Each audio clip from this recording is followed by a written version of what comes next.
We are going now. Okay, it says my computer is running low battery. If I kick off, Jim has to take over. My computer's plugged in and it's not recognizing that it's plugged in.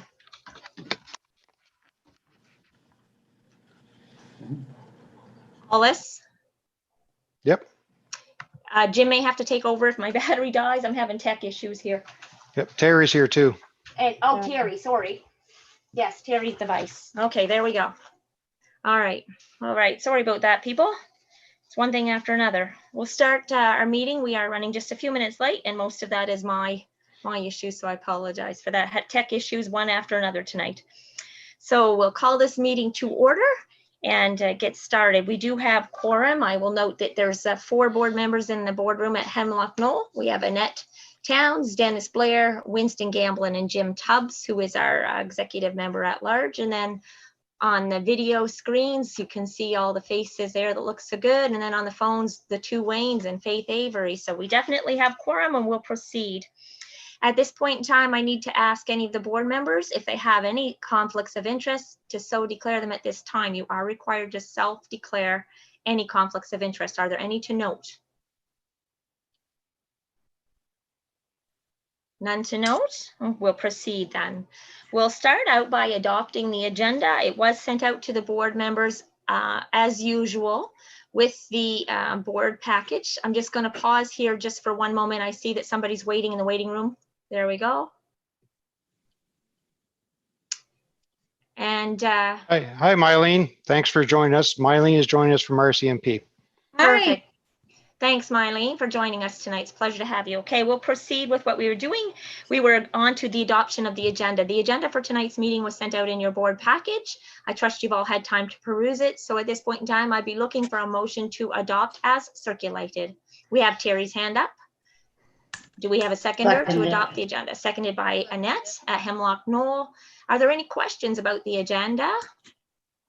Anything to note from any board member? All right, all in favor of adopting, and we'll do a poll because with the 3 methods we have, it just has been found to work easier that way. So tonight we'll start with the people on the phones for adoption of the agenda. We're looking for a motion to adopt as circulated. We'll start with Wayne Sturgeon. Yes, I up. Thank you, Wayne. Faith? Yes. Wayne McQuarrie? Yes. Perfect. Alan?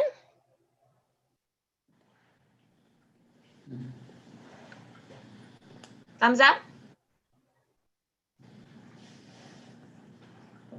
Thumbs up from Alan. Tech issues. We'll make it work. Richard Isabel? Yes. Yes. Terry James? Yes. Sam Walsh? Yes. Ken? Yes.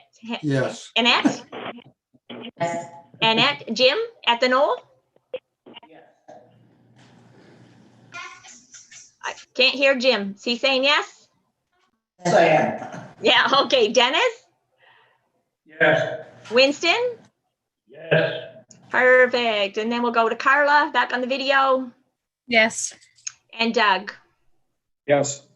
Perfect. And of course, myself is a yes. So our agenda has been adopted. Thank you all for that. The next item on our agenda is the adoption of the minutes of the November 26, 2020 board meeting. That was the last regular meeting we had in 2020. And I know it's asking you to dig back in your memories 2 months, but they again were circulated to you in the board package. So at this point in time, we'd be looking for a motion to adopt as circulated. Do we have a motion? A mover. Terry again, perfect. Do we have someone who wants to second that? Second it. We got Ken's hand up first, I saw. There might be 2 at a time, but I'll do the first one I see. All right, so were there any questions about those minutes or anything to note by any of the board members for that November the 26th, 2020 board meeting? Madam Chair. Yes. Just a question there is, we're going through everybody here, you're going through the boardroom here, and you're going through everybody on the screen. Why can't you just ask all those in favor? Everybody would say yes, and then you ask if there's anybody opposed, and if they say nay, well then you can carry on.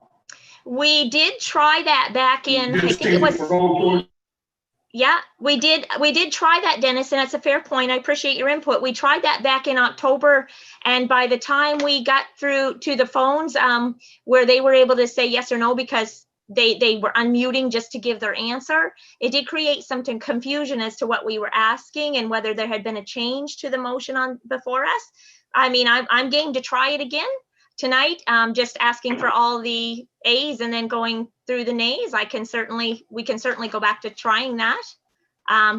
But the challenge we found, if I asked for everybody to say A and then someone on the phones wanted to say nay, I had to go through the phones twice, but we can certainly try it. I'm game for anything.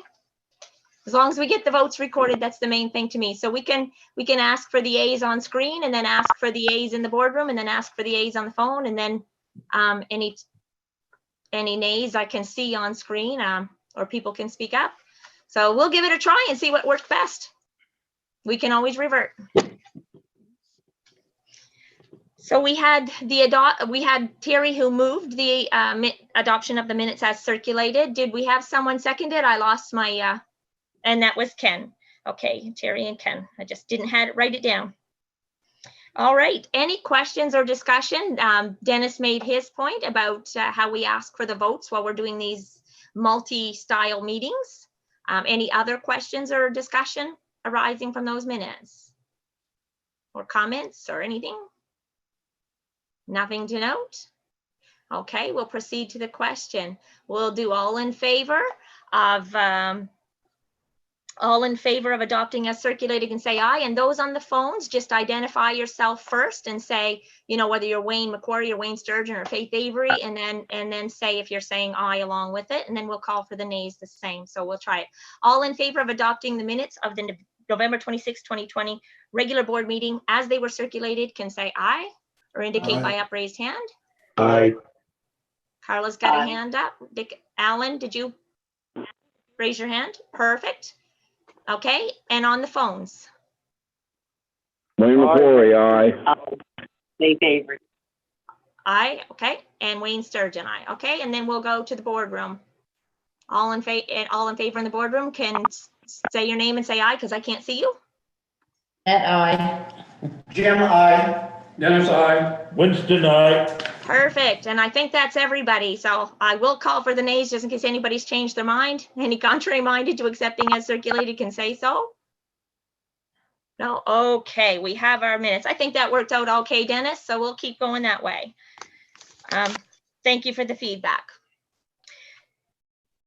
So the next point of on the agenda is the adoption of the minutes of the special board meeting that we had on December the 15th, 2020, and that was all about the work that the Regional Collaborative Oversight Committee has been doing, specifically on the topic of recreation and how the benefits that are reaped can be shared equally by all of the citizens in the region through cost-sharing discussions. So that was what that meeting was about. There was no motions. And again, the minutes were circulated to you with kind of a summary of what was discussed. Do we have a motion to accept as circulated? Sam? Sam, okay. Do we have a seconder? I'll second Alan's it. got his hand up, I saw first. Okay. Are there any questions or discussions about those minutes?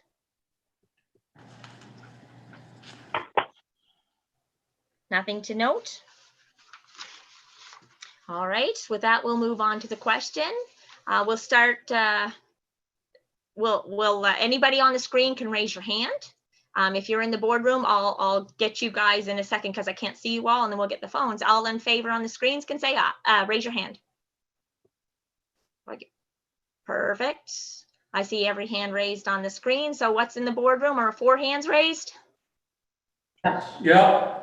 4 hands raised in the boardroom. Perfect. The video will show that if it was zoomed in. Thank you. And then we'll go to the phones. All in favor on the phones can just say your name and aye. Wayne McQuarrie, aye. Wayne Sturgeon? Yes, ma'am. Okay. Aye. Faith? Faith? Sorry, aye. Thank you, Faith. It's hard when you're muting and unmuting. And we have another call-in user one. Hollis, do you know who that is so I can identify that on the screen? That could be somebody that's contacting, using audio on the phone and video. I don't know if anybody's doing that. I'm not really Mayor? sure. This is Milan Shepard, I believe. This would be Staff Sergeant Shannon that just joined us. She had a little bit of a hard time connecting. Perfect. I'll rename it, Joyce.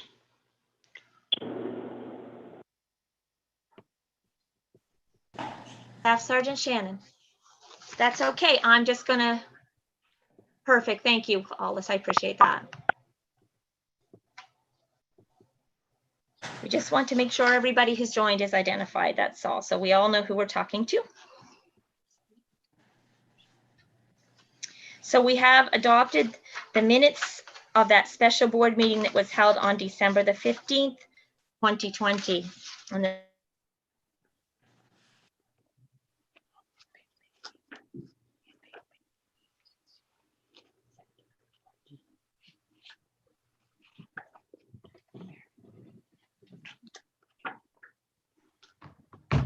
Thought we lost you, Joyce. I think so, and I don't know why.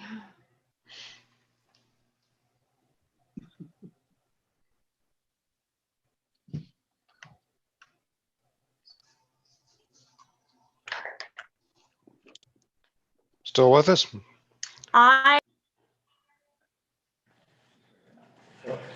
Jerry, the floor is yours. All right, well, we're at the point in the agenda of business arising from the previous meetings. And I believe at this time we were going to have an update on the speed sign. Hollis, perhaps you could provide that?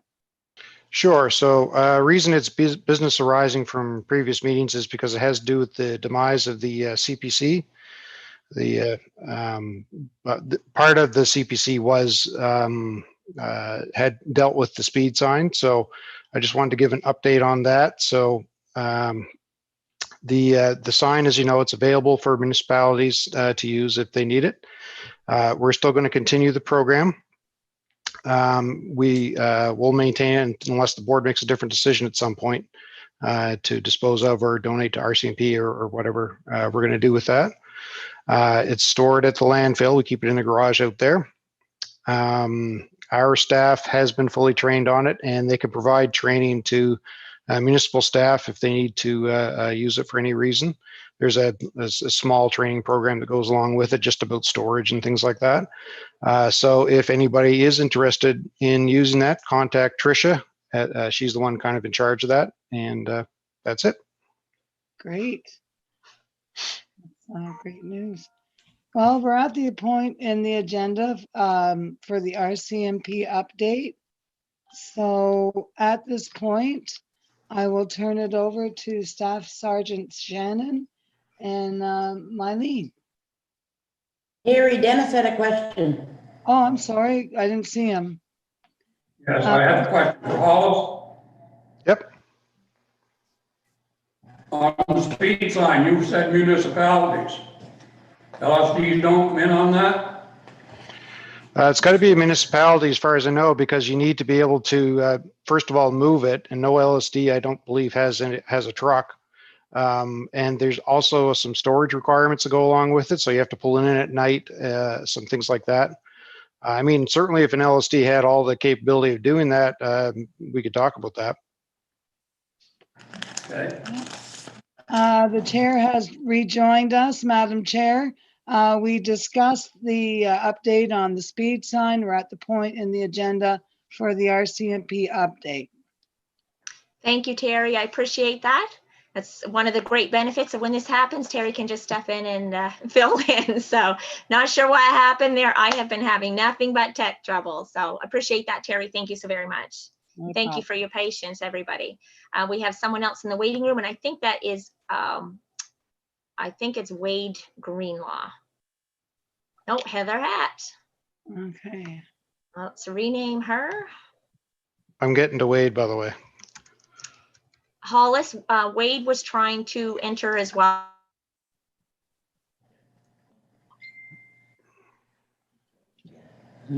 Yeah. Good picture. Dennis, you're bad. What kind of a kid? Well, would she's you in always school? laughing, so. Imagine him in school. Picture it, huh? Principal's office every Get the day. kids going anyway. Yeah, my little fellow's like that too. Who left up there? Left their desk. Ken? No, it isn't.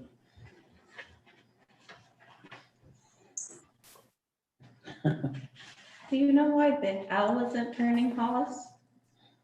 It is. I can see Dennis now and Nanette. Where did the Madam Chair go? Say something, Jim. If you speak We to may have lost her again. She froze up. Okay, so at this point in the meeting, then I'll resume the chair. And at this point in the meeting, I'd like to turn it over to the RCMP who are in attendance and are going to present their quarterly report. So you're at your will.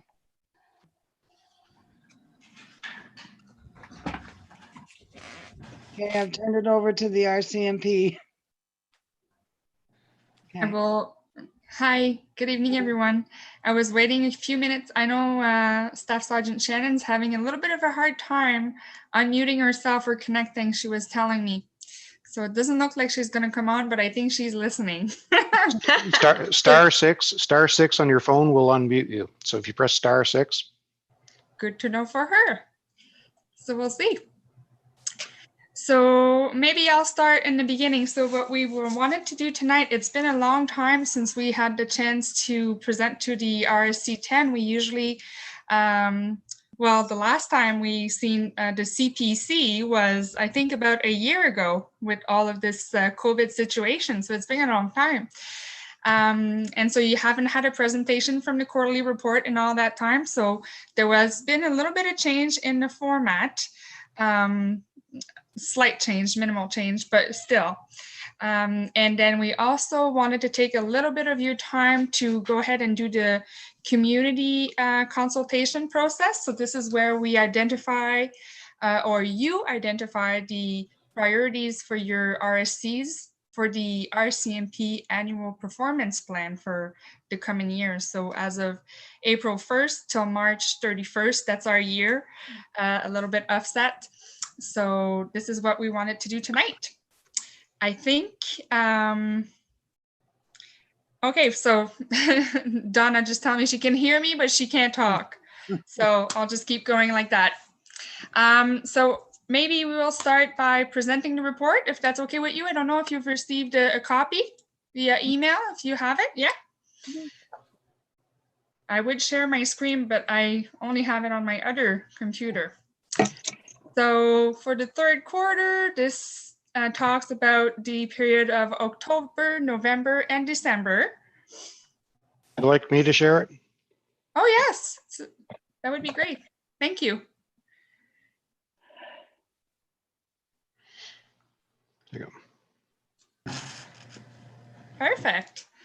So I don't know if you're familiar a little bit with the second page. This is where you see like the big lines, the RCMP priorities, so our people, our culture, our police services, and our stewardship. So those remain the same for the whole year. That's part of our annual performance plan. Then we have the RC priorities. So these are linked to the priorities that were established last year. So we had to enhance road safety, increase the community presence, and enhance mental health awareness. By developing all kinds of strategies. Then if we go a little bit down in the proactive initiative, so those are related to stats. You will see, I believe, at page 7. So for each month, we have monthly traffic initiative, and we report on how many checks that we do for those months. So we'll get back to those in a little bit. Now the third page is for our clearance rate chart that we'll see in a few pages. That just gives you the definition. So if you ever wonder in that chart, what does agency defined activity means, or what does that includes in the stats, this is where you can find the information. So page 4, the fiscal year range. I'll just take 2 seconds to explain to you how they work because I know you will probably have the question, why are we talking about 2021 when we're talking about this year that's close to ending? So you see how April 1st from 2021 to March 2020 to March 31st, 2021 is this current year. So when you see stats for Q1, Q2, 2021, it speaks about April last year of 2020. So it might be a little bit confusing as we speak like that, but I think it'll make sense when you see the report. If you go down, that's only some kind of definition, gives you a little bit more information on what we report on. And now we get into the important part of the report, what interests you. So RC10 calls for service. So you can see that for this quarter, your call for fiscal year 2021, so the third in a row, is a little higher than usual. I think we can say that what we'll see a little bit below in the top 10, you've had, or the RCMP has had a lot of calls related to the Quarantine Act and the COVID guidelines and enforcement of those measures. Then the calls per detachment, you can see if you're curious to see how many calls St. Stephen, St. George has. Again, you see that there's a bit of an increase for most of them, except Graham and Ann, a little bit of a decrease for them. But if not, calls are a little bit higher. I think that because you're close to the border, that maybe explain why there's so many Quarantine Act calls. I don't know, maybe Staff Sergeant Donna would have been better than me to explain those, but as you can see, the top 1 occurrences is the Quarantine Act, and we had 326 files or calls for those. And these are when members do checks when people leave the province and come back and they're required to isolate. Then we do checks. It could be calls from people inquiring, or for lack of a better other term, maybe giving out their neighbors because they're having people over and they're not supposed to. Who knows? But everything related to quarantine has been keeping the members very busy. Can I just ask a question there? Are those 326, are those all incoming calls, or are those the total incidents that the RCMP have? Right. This is what it is. They're incidents. So not necessarily just call in by the community, but also if a member went and did a check, then he would have created a file for that, and that would fall under, and that would enter into account. Right. So they're not all citizen initiated, those 326. No. Okay. Is there any breakdown? Is there any breakdown for how many are citizen initiated versus just part of the workday process? I don't have that information now in that report.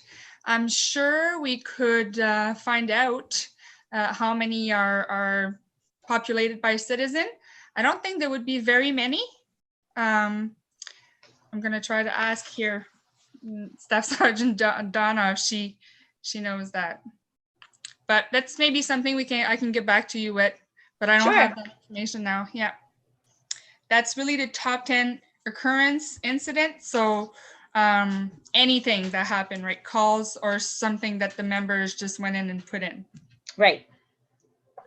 And then we have the moving traffic. So tickets or anything that had to do with speeding went in there. False alarm is third.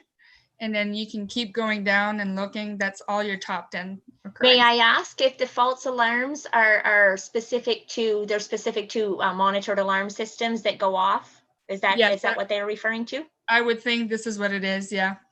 Because I mean, I don't see that somebody would call. Well, it could be. Again, I would have to ask Staff Sergeant Shannon. I can get back to you, but I would think that those would be like, sure. I would think that those are automated from like. Yeah, no, I just didn't know if it was the security systems going off, or false alarm could also mean somebody thought something was happening, but it wasn't. And so you know, like, Yeah. I didn't know what false alarm meant. I was just looking for clarification on that. Yeah, absolutely. So you'll forgive me, usually Staff Sergeant Shannon is presenting the report. And she's a little bit more knowledgeable about those. That's So quite all right. We can wait for the answers to those for sure. she just told me that the quarantine files are all generated through National Public Health. So Okay. Public Health is sending us those files and then we have to action them. So go and do a visit, knock on the door, make sure that the people are there, type of thing. Okay, and some of them could have been just regular as part of people who had registered to quarantine, and others could have been coming to you through public health because of citizens, but we may never know that. Right.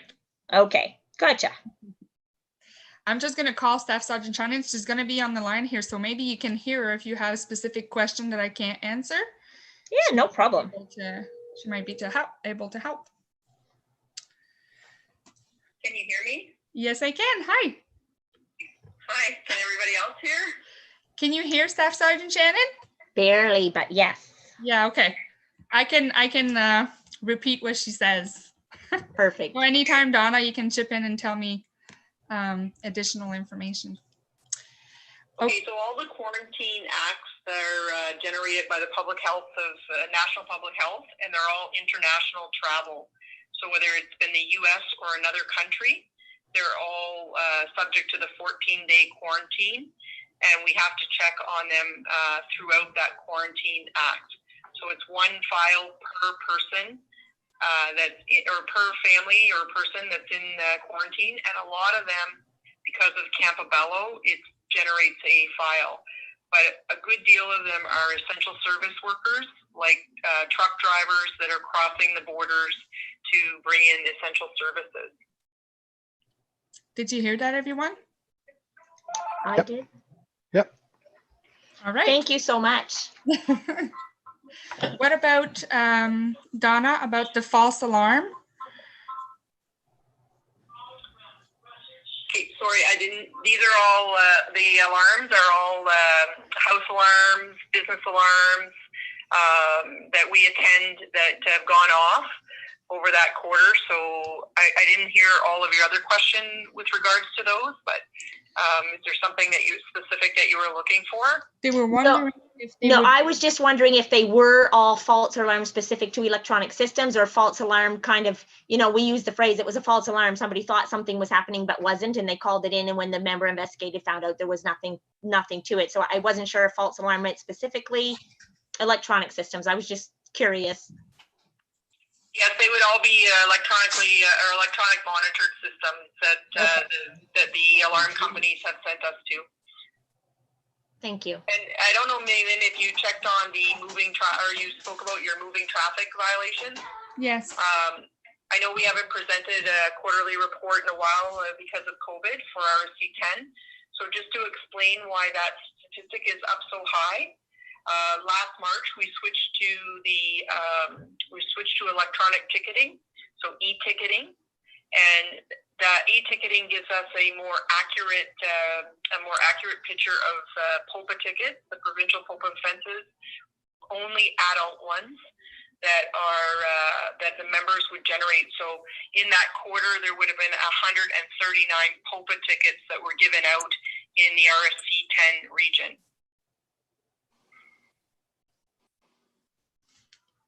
Wow. Interesting, isn't it? So that's something that if you were a part of any of the other presentations, that you would never probably have seen that high, because we weren't opening files for speeding tickets. So we were just relying on kind of the old-fashioned method of counting, really. But now that it actually generates a file within our police data system. So we are going to see those numbers climb the more and more offenses that get put into that electronic ticketing system. Okay. I was kind of wondering if the mental health calls were up or down from last quarter or last year. See, there's 63 there now. From last quarter, I can tell you, mental health. Actually, mental health last quarter was not in the top 10 So it would be up, slightly up. It's on what, number 7 right now? Thank you. For mental health, as we've been in lockdown and we've moved forward in quarantine, and just the COVID part, we have seen an increase in mental health issues or mental health calls.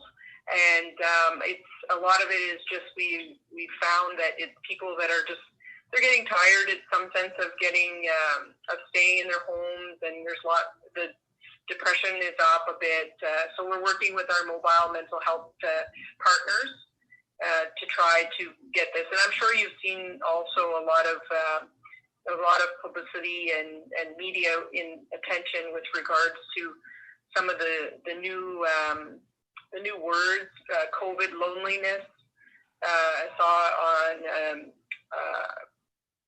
I forget which one of the programs it was, but a Canadian program, like a W5 type or Fifth Estate type of program, where they were kind of dubbing it COVID loneliness or COVID depression. So we're seeing this starting to rise, and hopefully once we get through this, that we'll see our Mental Health Act files starting to go back down. Thank you very much. Thank you. Would the Mental Health Act, when there's incidents related to like an overdose that you've been called to, or a drug-induced crisis, do they fall under that category, or is there a separate one for those? Yeah, it depends on what the actual call is. If it was a drug overdose and the person was deceased, then that would go to a Coroner's Act file. But if it was a mental health linked and we felt it was maybe an attempted suicide, then it would go to that. Okay, so that does reflect some of that activity as well. Correct. So it depends on, the outcome. Right. Understandable. Thank you for clarifying that. Appreciate it.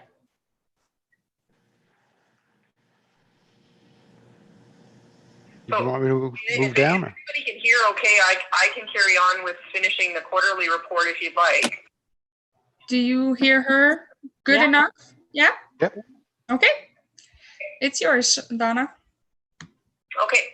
So other non-moving traffic, and those are other acts that we would be enforcing. So there could be a variety of things that are included in that. Could be something that's issued under a different federal statute of sorts. It could be something that we've issued under the, because they are also up. So they're non-moving traffic type of violations. Seat belts fall under that. But as long as it doesn't involve a car. So anything that's stationary, it's not the actual about the car, so like speeding or dangerous driving or any of those would be moving traffic violations. And then non-moving would be seat belts or distracted driving, those types of offenses. So the distracted driving one is a big one that falls under that. And then for number 9 is the false or abandoned 911 calls. So these would be 911 calls that are either associated to issues on the lines or they're not trackable. Pocket dial of 911, those types of incidents that would require response. And in those cases, we have to respond regardless of whether the person at the other end tells us it's a false 911 or it's a line issue. We have to confirm that at the end of the day before we can write that off as a false or abandoned 911 call. And again, the other moving traffic violations, it depends on how the statistics are pulled, but those are ones that wouldn't fall under speeding. So other motor vehicle could be following too closely, other infractions that would take place that do not fall under speeding. So those would almost always also involve POPA tickets. So we really look at that, provincial offenses ticket. So there's 139 for speeding, and then another 60 and another 54. So that would kind of give you a total of how many provincial offences POPA tickets were written in that quarterly reporting period. The next page, if there's no questions on the top 10, I'll move to the next page, which is our clearance rate for chargeable offences and versus the non-chargeable offences. When you look at these, one thing that I would like to explain is the average time it takes to process an investigation from start to finish is beyond our quarterly reporting period. So some files are dealt with air rate then, and the person is taken to court and the charge is paid. But under the law, we can't actually declare it as a cleared or charged person until the charge has actually been laid in court. So some of them don't get laid for several months until the final investigation is completed and the Crown have approved the charge and the first appearance where the charge is laid has actually gone through. So the one thing about this, and we are looking at going back and kind of maybe trying to bring a better reflection of the work that's done, is tell you that these are the files that are currently not cleared. So let's say 45.8% of them are not cleared under the person's charge. 32% of them have been unfounded, so they were reported as that, but they actually not have been committed, or there was not enough elements to the offense to show that the crime was committed. And 21.37 of them are cleared. So at the end, it might be that the day after this quarterly ends, that a charge in one of these offenses may get laid, and it doesn't reflect in this reporting. So we're going to look at whether we go back and start trying to show you a clear reflection of those offenses that ended up getting charged. So that's a work in progress, Malin. Yes. Correct? Yes, that's right. We're just going to extend because, as Staff Sergeant Shannon is explaining, it's a short term for the quarterly reporting time to show those. So we're going to try to either go a full year, so with a cumulative kind of chart, or we're trying to play with it so that it represents better the statistics and the work that's being done by the members.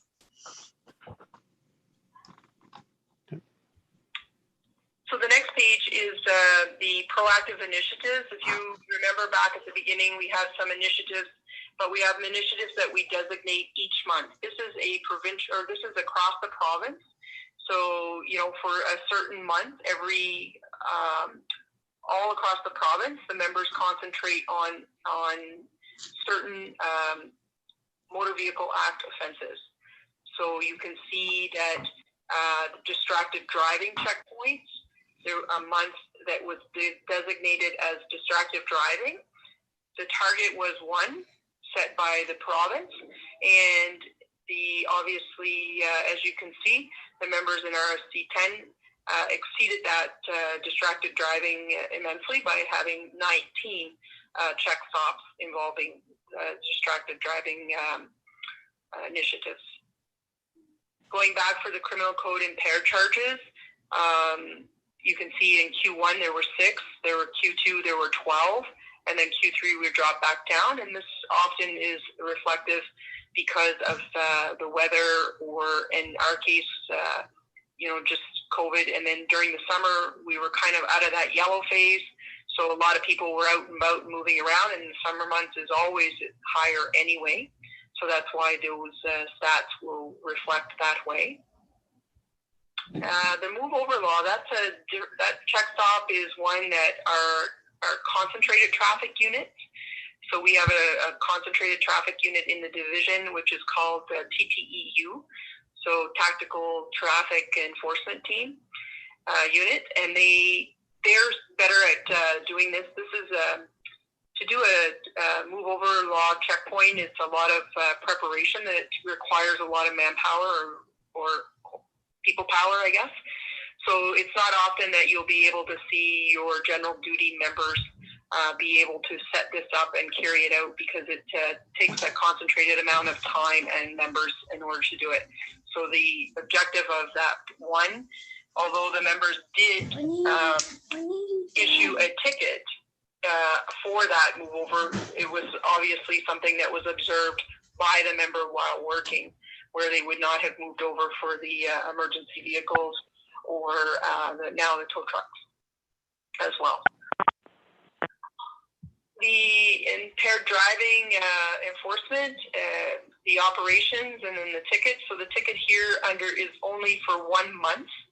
I just want to point out over the quarter, the impaired driving enforcement was 9. So that's 9, not impaired, but that's 9 24-hour suspensions that we would have issued of people that are, maybe not impaired under the legal limit, but still impaired. And then we can suspend their driver's license for a 24-hour period. So there were 9 over the quarter, which is not in there, but there was only 1 during that month since that designated initiative. Any questions on that, on the proactive initiatives? Wayne McQuarrie here. I have one on the move over law. Is there any way that we can ask you to go to a certain area to set up? I work on the highway, like we're repairing the guardrails or whatever on the side of the road now. And like we were out there today doing fencing and some signs, and like they're going by 100, 110, lights are all flashing on 2 or 3 trucks. They whiz by you, they don't move over. Is there any way we can request, like, on certain areas? Sure. If you are, construction zones or work zones are actually different than the move over law, but they fall under a different category in the Motor Vehicle Act. And one of our months, Nathan, I think they're the summer months where construction is usually, we don't always have this great weather to do some of that the wintertime construction on the roads, but you can call, no problem at all. If you guys are having issues on the road with people not slowing down, not doing as they're supposed to be doing for your barriers and stuff, by all means, give us a shout, and the guys will go out and girls will go out and take a look and see if they can help you out there. Okay, thank you. But there are specific months that, where the construction on the highway is higher, that we actually, that's our monthly initiative, is construction zone concentration. So.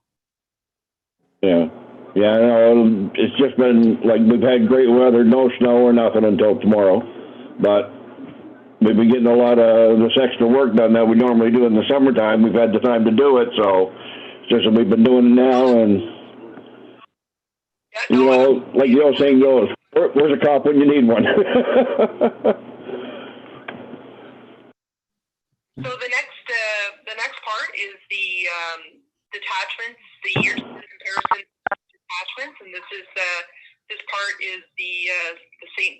Stephen portion.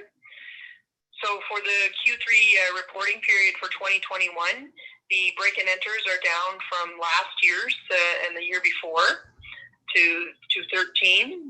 Fraud is down. Mischief up a little, but about the same. And then the thefts are about the same as well, down from the previous 2019 years, but still about the same as last year. You can see from the next part, the mental health. So from 2019, 2020, 2021, it's right in about that same ballpark. You're only talking a difference of a few files. Same with really crimes against persons. They're all kind of fluctuating within that same range as well as the same for the drug trafficking portions. The traffic enforcement, the check stops. This year's check stops are down because of COVID. We weren't allowed to have some check stops because of the fact that we couldn't approach people and the social distancing, and especially in the beginning of it. So this quarter, they're still down a bit from that. The moving traffic or speeding, you'll see the reason they're up again, it's because of e-ticketing, so that the reflection of 2 and 3 gives you a really good indication as to how more accurate having the e-ticketing system will be for us. The others are pretty clear. If there's no questions with regards to St. Stephen, I'll move on to St. George. I think you'll see about the same for St. George. The majority of the files stay within the same range. There is a huge spike for us in the fraud. So that's one that Sergeant Henderson is looking at as to why and what is the fraud that's actually increased. So hopefully next quarter we'll see that that's been addressed and why did it have such a spike. The others, the mischief, the theft or the theft of 5,000 and under has relatively stayed in the same vicinity. Although you'll see for St. George, the mental health acts are up. Again, so Sergeant Henderson, who is the Ops NCO for St. George area, which includes the St. Andrews Detachment and the Blacks Harbor area, and then Sergeant Pete Stubbs has Macadam and St. Stephen area. And they work very, very closely and have a very good relationship working with the mobile mental health units with the provincial team. Crimes against persons, it's kind of the assault, it's relatively within the same vicinity. They're down a little bit, which is nice to see. Robbery, none this year, great, it's awesome. And then the drug offenses have stayed pretty consistent for trafficking or possession or importation. The check stops again down a little bit because of the COVID, and you're seeing your ticket writers are in that St. George area. I can tell you who they are. So, but you can see again, that's because of e-ticketing that you're going to see that increase. And that will become consistent for us over the next reporting periods and moving forward in the future. So if no questions about St. George, I'll move on to Macadam. Macadam is Corporal Jared Ryan, is the corporal in charge of Macadam Detachment, falls under Sergeant Pete Stubbs. So again, their property crime, their frauds, their mischief, and their theft unders are staying about the same reporting. Mental Health Act is in the same area as well. And the assaults down a little bit. Again, nice to see. No robberies or anything for this year. And our drug offenses for 2021, we're just in one production of drugs for that. Everything else is nothing for this year, which is good. And their check stops, again, down a lot of it due to COVID and just not being able to set up. And the others are about the same for the moving traffic and other non-moving traffic. Graham and Ann, I'm not sure, do we have Graham and Ann on the line? Yep. Oh, great, awesome. You do. Graham and Ann, sorry? That's what you do, yes. Deputy Mayor Wayne Sturgeon here. Mm-hmm. It takes a while for that mute to go off, doesn't it? So Graham and Ann, there's a bit of change in personnel over there that you've probably seen over the last little while as well, and you're going to see a new corporal coming in starting very shortly. Looking forward to that. He's already reached out to the members that are there, and I think he starts around the middle of February, so I'm sure he'll be around to introduce himself. The property crimes have stayed relatively the same. And again, frauds, mischiefs, and theft unders also. Mental health down a little bit, but really still in the same ballpark. And so far this year, the crimes, the assaults are down a little bit as well, which is nice. We've kind of seen that across the board. So we're really pleased to see that, you know, given that where we've been over the last year with everybody being cooped up together, I think we've become maybe a little bit more tolerant. So that's great. Check stops are down, and then other a little bit just mainly associated to that. I know that you had a lot of police presence over the past few weeks when Graham and Ann, due to the missing person, and but as we know, I'm not sure you're aware, but that unfortunately came to a sad ending. But the good part is there was a recovery. Any questions with regards to Graham and Ann? I'd just like to say that you know, finding the missing person was not only a great closure for the family, but a great closure for the community as well. As you can imagine, the rumor mill was running overtime, you know, but when they found them, and you know, autopsy results or whatever, it made for good closure for the community. Thank you. Absolutely, it's always you know, it's not nice to have that as an end result, but at the end, it's good to, you're right, for the closure part of it. St. Andrews, do we have St. Andrews on the line? I know we did one with them this week, so.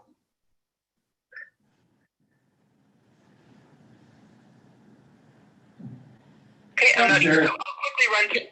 Yeah, sorry, I am here. They are. Okay, hi. Is this Chris? No, it's Mayor Naish. Mayor Naish. Oh, hello, Mayor Naish.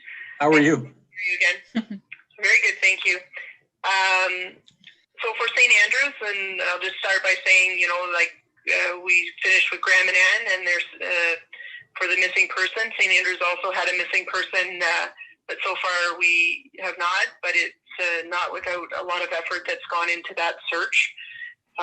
And we continue that investigation as well, with hoping to one day have the same results for recovery or a better result at the end of it. Your statistics we went through the other night, and they've relatively stayed the same across the board. So the mental health is up just a little bit, but again, we continue to work with our partners on that to try to keep those mental health calls and if nothing, the assistance to the people for those mental health is the higher priority for us to help them to get the help they need.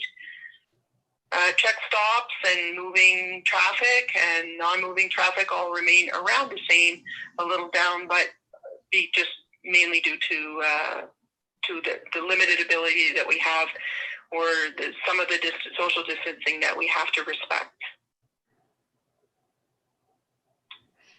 That's all for the year-to-year comparisons and the statistics there. A few little highlights. In November, the members participated in kind of those either virtual or modified Remembrance Day ceremonies. Some we did still place wreaths just on our own, even if there wasn't a ceremony. In December, we had the missing children from St. Andrews, Shamrock area that were located safe and sound. And the RCMP always rely on the public health for that. The more eyes out there, the better it is. And at Christmas time, actually, both the St. Stephen and the St. George Detachment completed a food drive and presented to the food bank prior to the Christmas as well. The St. George Detachment adopted a 8-year-old boy and purchased his Christmas list for him. That wasn't on there. I think it was just an oversight, but I'm aware of that myself, so I just wanted to throw that in there. The annual report is ready, and the link is there if anybody wants to look at J Division's annual report. And about the sort of along this line, it's a combination of all of our quarterlies and puts it into a nice yearly package for everybody. At the very end are contact numbers for the ops NCOs, the Sergeant Pete Stubbs and Sergeant Chris Henderson. They're your main contacts. I'm also available if you have any questions. My contact is there. It's my email. You can send me a message, no problem. And of course, Maylin is there, and she's your planning analyst, and she's always there to answer any questions if you have some. I know Maylin wants to move on to our priorities for this year, and we can talk a little bit about those and how we set them and what's important to you as well as what's important to us, and where we see that we can come together as a community and a policing and to achieve those goals. So I'll let Maylin take over if there's no questions for me on the report. Thank you so much, Sergeant. Thank you. So maybe I'll just give you a quick overview of the priorities that we do every year, because I don't know if any of you have been part of the process in the previous year or not, but in a nutshell, so as I said in the beginning, the RCMP has an annual performance plan, and it goes from all levels, so starts at the division level, and then it goes to the detachment and to the communities. And that's where we plan for the year ahead. So we set expectations and goals for each detachment, and we try to improve the service that we have, improves the process that we have in the detachment. It touches a little bit of everything. And that's where we give the opportunity to the communities to give us feedback on what they would like us to focus our energy on for the next year. So maybe it would be things that you hear your community members coming to you, something that you hear coming back again and again and again. I don't know if it would be vandalism or loitering in the community centers and that kind of stuff. So you're welcome to bring it forward. And then from that, the sergeant and the DANCO will put objective and initiative to help us achieve those goals and show you results through the quarterly report and then the proactive initiatives that we set. So usually it's an open discussion. Now doing it on Zoom is a little bit different. So maybe I could start by giving you maybe some examples of what other RSCs or what would be maybe applicable to your RSCs. And Donna can help too. So last year you had put a lot of emphasis on the crime, on drugs, on visibility. But this year, maybe we think that we could tweak those a little bit to make them more relevant and to be able to show you better what we're doing. Because sometimes it's hard to, well, if I take the example of the crime, it's hard for us to show you, the communities, that we're going above and beyond, where crime resolution, investigation, prevention is what we do every day. So how to show more focus on that is kind of hard. So we just have to be careful on what we pick. So maybe we thought of a few things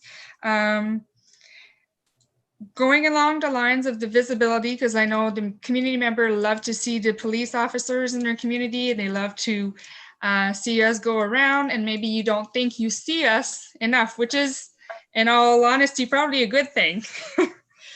But we could set something such as a reassurance patrols. So maybe we want to do targeted patrols in parks, at the mall, at the market on Saturday morning, things like that, like target place where there could be some issues of, youth hanging around, drugs, maybe some small petty crime, that kind of stuff, and that could help in that way.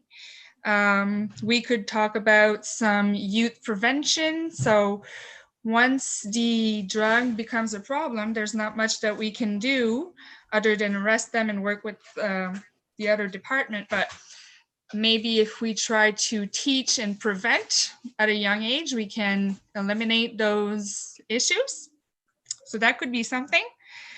We could talk about targeted traffic initiatives. So maybe speeding on rural roads or a smaller area. Those are just ideas, something you can maybe go off. I don't know if Donna would have something to say to kind of help you guide your decision a little bit. Can you hear me? Yes. Okay. So just to explain a little bit with regards to reassurance patrols, often in our annual performance plans or when we consult for priorities, we hear about visibility. And visibility is extremely difficult for us to measure because, you know, we have to have some sort of meter that shows the police driving by at 2 in the morning or 7 in the morning or 4 in the afternoon. So this is where we started to say, let's look at what we need. Where are the areas that are the most concern to the community? Is it your park? Is it your high school? Is it an area that you have more trouble with than another area? So that we can concentrate on specific things and do patrols in those areas. And although you may not see us, if we generate that we've been there and we document that we've been there, then we can show you that there is a police presence, even if you are not looking out your window noticing us go by. So this is where we talk about reassurance patrols.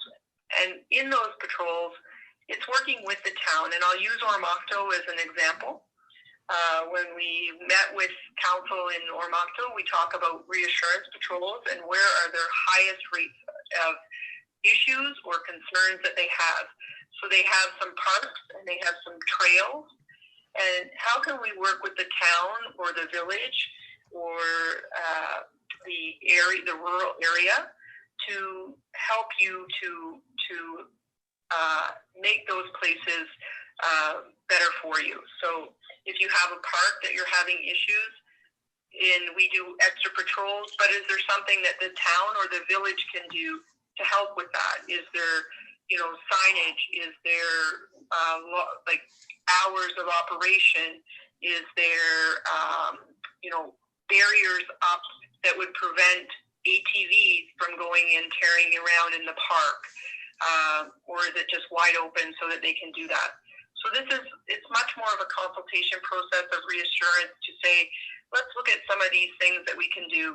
Do we need, is there an area that's really a problem for you that may need to have some sort of security camera or surveillance cameras put in so that we can capture the people that are doing it? Because, you know, for to solve or to charge with incidents like that, you need to have that evidence to do so. If nobody ever sees it, then it's not, you know, we see the damage the next day. We need to see that damage and who did it. So those are things that we were talking with the communities about in order to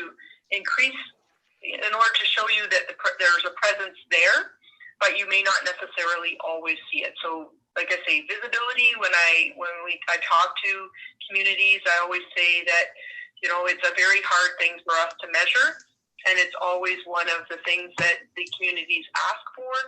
But let's break that visibility down and see where we need to have it. So as you can see from the report, there's probably more, I'm going to say more POPA tickets or more speeding tickets on there than you may have realized. But, you know, if rural road speeding is an issue, then, you know, we can certainly look at how to target that more than just saying traffic enforcement. So that's kind of where we're trying to get as close to what we're actually trying to measure, as opposed to leaving something open, broad. And I know in the past we've always put in mental health, but at the end of the day, it's the police are not who can always help these people that are suffering from mental illness. So we work with our partner, and the partner is the lead agency on those. Normally when the police get involved, it's because the person is in distress and we have to, then intervene. So it's very difficult for the police to bring down those mental health calls. But we work with our partners to try to come up with ways that we can help them better. So again, very difficult for us to measure a mental health type of APP.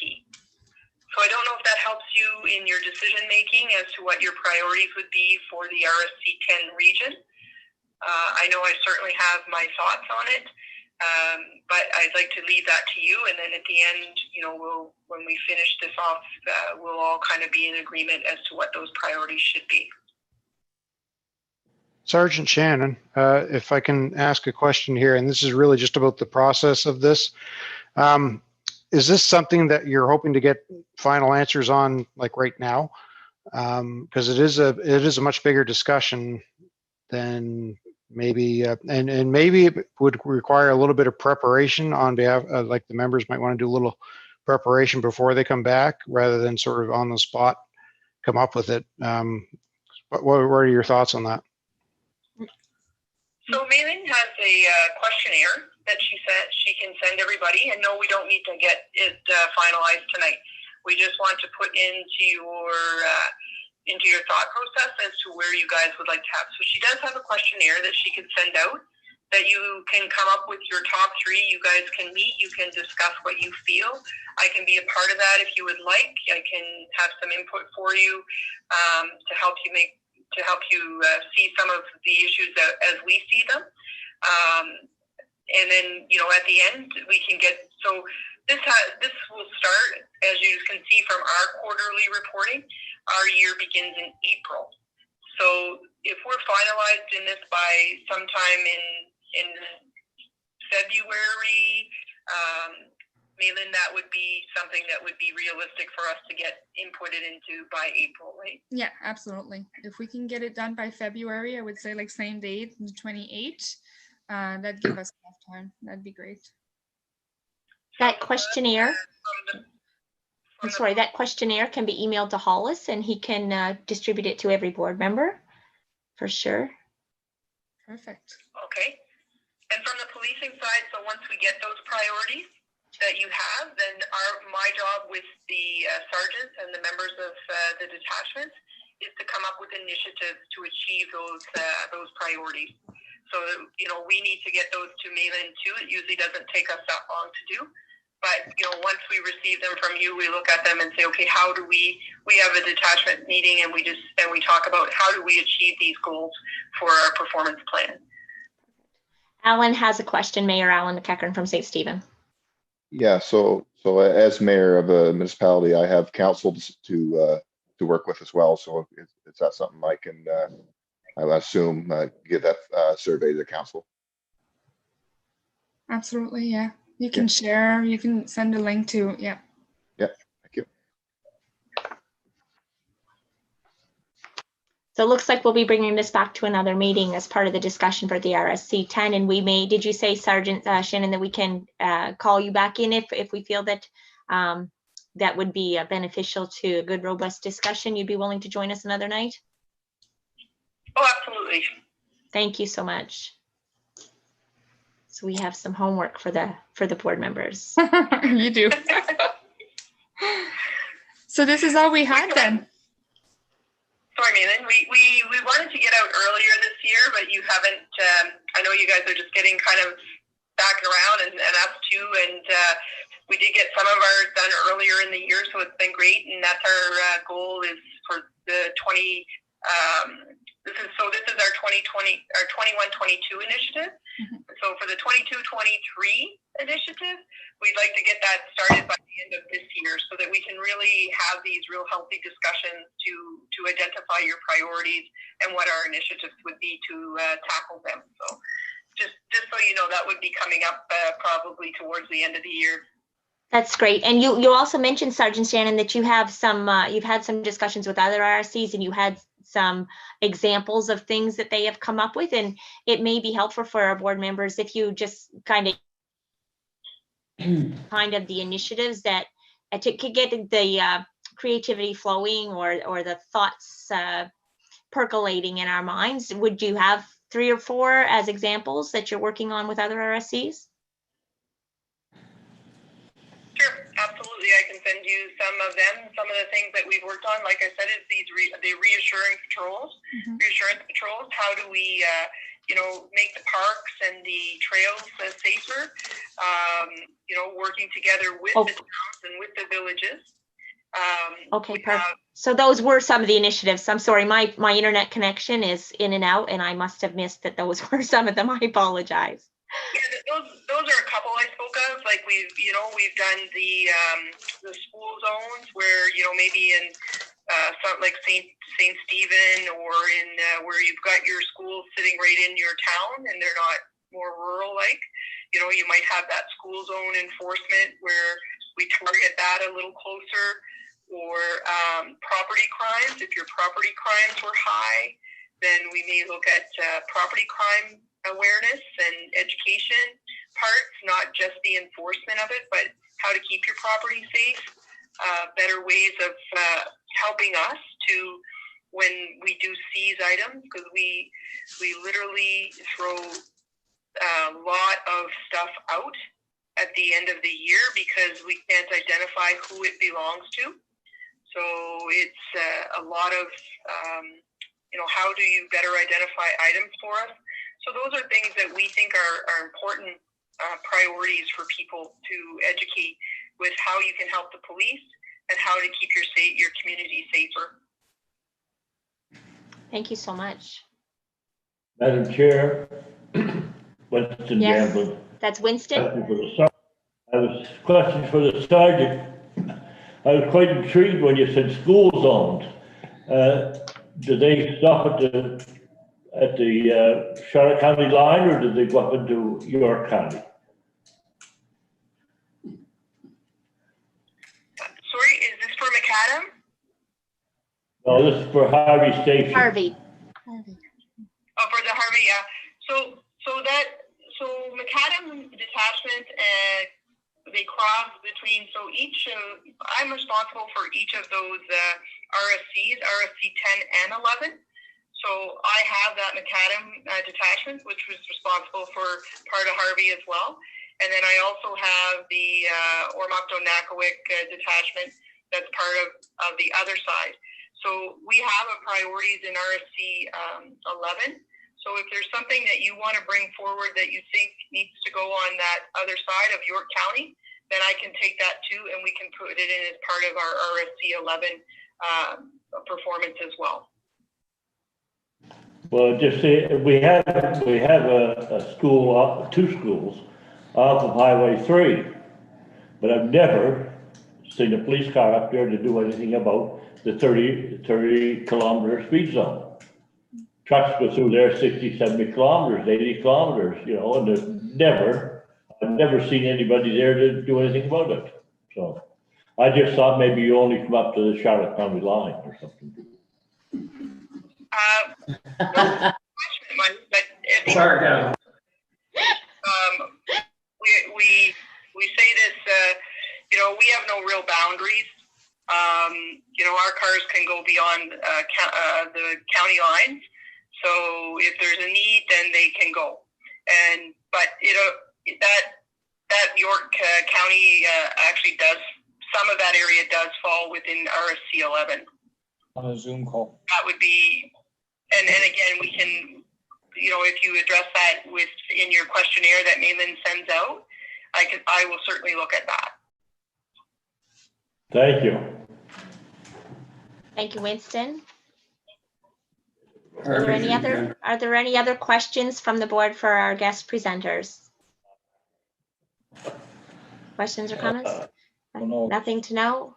starting a meeting. Thank you, Milan. Thank you, Sergeant Shannon. It's been a pleasure to have these quarterly reports coming back into the region, and I think having them at this board meeting format is going to be very, very good. And we certainly appreciate the time you've taken and your offer to come back again. I'm sure we'll take you up on that. I hope you have a wonderful evening, and thank you for working with us through the technological challenges, and including for the sergeant and my own. It's just been a pleasure tonight. Thank you. Thank you very much. Have a good night. You too. Thank you, everybody. Good night. Thank you, Sergeant. Good night.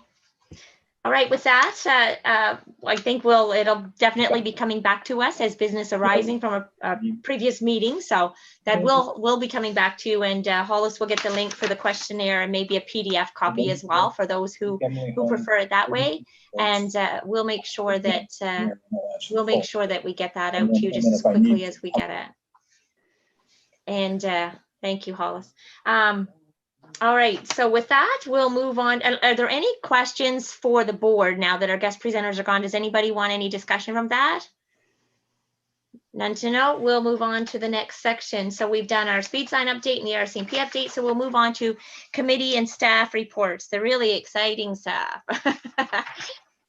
We'll start with our executive director's report. Hollis. Thank you, Madam Chair. I'm not going to read everything I sent out. I do want to share my my report, though. There we go. I'll just skip through this stuff. Okay, so like I said, I'm not going to read everything here, but in terms of solid waste, we ended up the year on a very strong note. Our waste volumes went up, and they were actually higher than years previous in the last 3 months. So it brought us very close to where we were the year before, which is 2020 compared to 2019. So given everything that's happened in 2020, I'm going to take that as a win.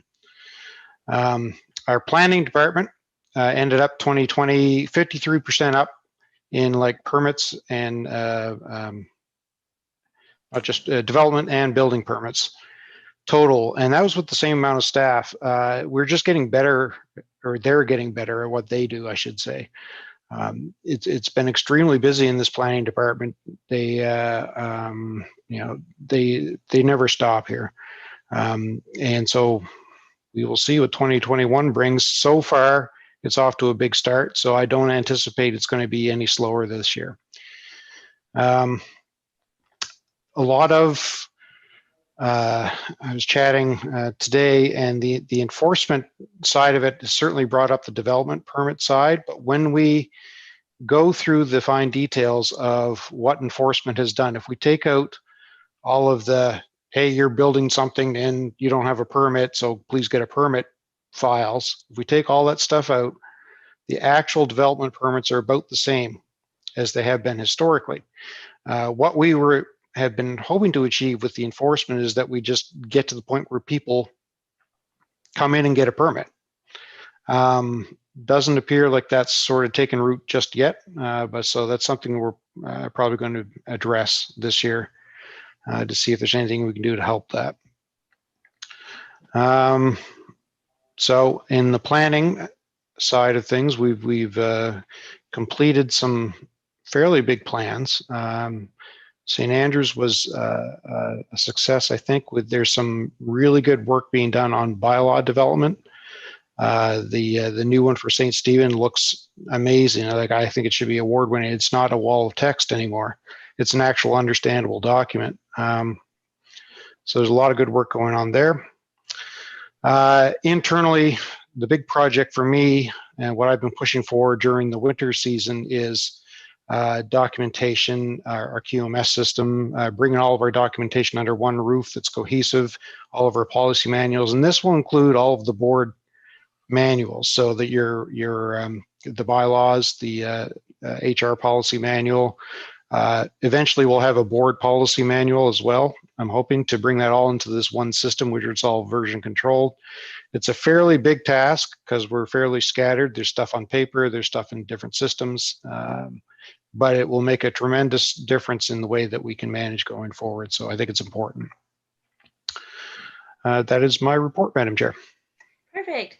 Thank you. And Jim brought something up when we were at a meeting, and just relating to your report, I'll just comment on that as part of the, as you say, enforcement of getting permits, there's maybe a little bit of a disconnect sometimes and maybe it creates a little bit of fear, and I think it's rightly so for I shouldn't say rightly so, but maybe you can understand the perspective, because one permit can lead to another, can lead to another, can lead to another. And that's something that's not always been very clear when you think all you need is this one permit and it triggers a whole waterfall.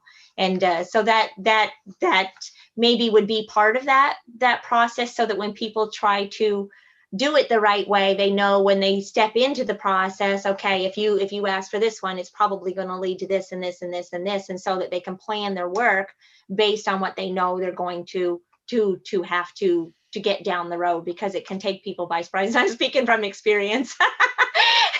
One leads to another, which leads to another. I thought all we needed was a development permit, and then it leads to plumbing and septic and electrical and just for a mini home, right? So anyway, it can take you by surprise and create things that you weren't necessarily financially prepared for. So if part of that education process can include kind of the waterfall, it will help people not to maybe feel, it will help take away any of the stress and anxiety of finding out something new that you didn't know. So if we can kind of take that into consideration, I know it certainly would have helped us to plan and prepare a little bit for the situation we were up against. But we're working through it, but I can just say it from experience, and that's why I say it. Well, definitely education is the most important part. Like, we don't want to just be out there being the police on this stuff. We want, the education out there so that people understand what they need to do if they're going to build anything. So that's maybe got to take an even stronger focus than what it has. Yeah, just because you don't want, like in our case, and I can just say it clearly, it was a development permit to put a mini home on a piece of land, and thought that was going to be simple because the home's all inspected, it's all built, but then it leads to other things. So if there was kind of like a flow chart kind of thing to know when if you're building fresh, this is kind of what it's going to look like, the steps. And it's just a thought from my perspective, then that might help alleviate some people's anxiety about, okay, if I get the permit. Just a thought from my perspective. But it's great to see development up. It's great to see, a lot of the volume, St. Stephen came on in February 1st, I believe, of 2020. And yep. And so I've just tried, I lost my, there we go. Going back to that. All right, so anyway, just a perspective from someone who's been working through the process myself. So but it's great to see all the activity going on in the region. So you said you had concluded your report, and then I had some comments. Does anybody else have any questions or comments for Hollis about his report? Yes, I do. Yeah. Okay. Go ahead. Okay. So yes, what Hollis was alluding to about our new zoning bylaw went through its first reading last night, actually, and saying how it's award-winning. He's exactly right. It's very well laid out. It really takes all that legal talk and puts it to pictures and like drawing, showing you exactly what you can and can't do, and pictures tell 1,000 words instead of trying to read into all that legal talk and how one clause contradicts another clause, and it's all that kind of stuff. And the other thing I'm really happy with when I was working with them on is do what is it that we want to do and not have happen, and make it clear and get rid of all the gray area. And I think it's very well laid out. And like I said, it went through our first reading unanimously. And Awesome. we're interested to see what the public has to say about it once it is out there now. But it is really well laid out. And did you say it's on the town website, Alan? Yes, it would be. Yep. So if anybody wants to check it out, maybe the other mayors or LSD, or just as a board member to see the kind of work that the SNBSC staff is doing, it's something you can can brag Yeah. on. So excellent. So, yeah. So the other thing we added to it as well, Joy, sorry. No apologies. Was with this day and age, a lot of working from home going on in home businesses. So we really encourage that type of development and our allowance in our bylaws as well, in our zoning. So that's something new too. Okay, so made it easier as far as the town bylaws concerned for people to have that flexibility, not be worried that they're in contravention of something. Right, exactly. Excellent. Yeah. Excellent. Good things happening. Any other questions or comments for Hollis's report? Thank you, Alan, for your input from your perspective as the mayor of a town who's getting such work done. I appreciate that. I just have a comment, Madam Chair. Yes, absolutely. To do with Hollis's report, and as well as the concerns that you mentioned a few minutes ago. When it comes to education, the suggestion would be that the other partners be involved in that education. Plumbing, electrical, and septic permits are nothing new.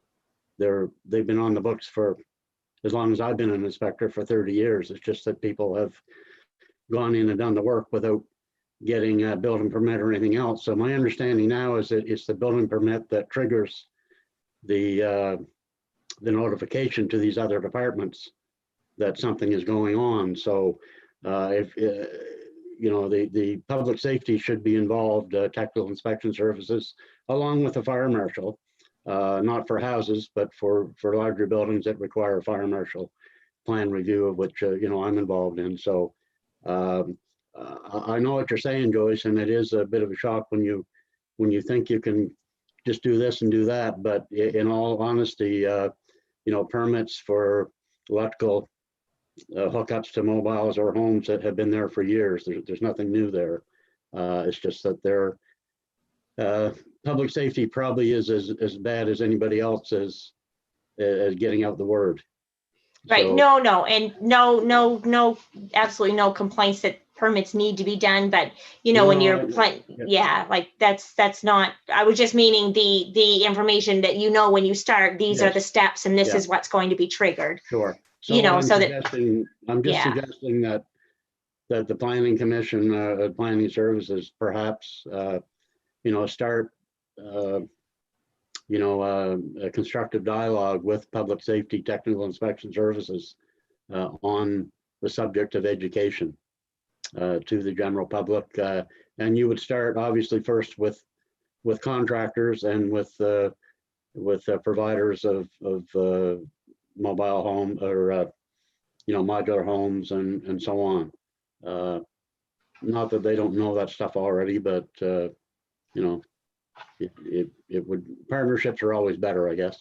Partnerships and education are always great, so people don't feel like they've been blindsided or taken by surprise for something they weren't expecting. It's just a dialogue, as you say, and dialogue is always good. Yeah. Appreciate the input, Sam. Thank you, Sam.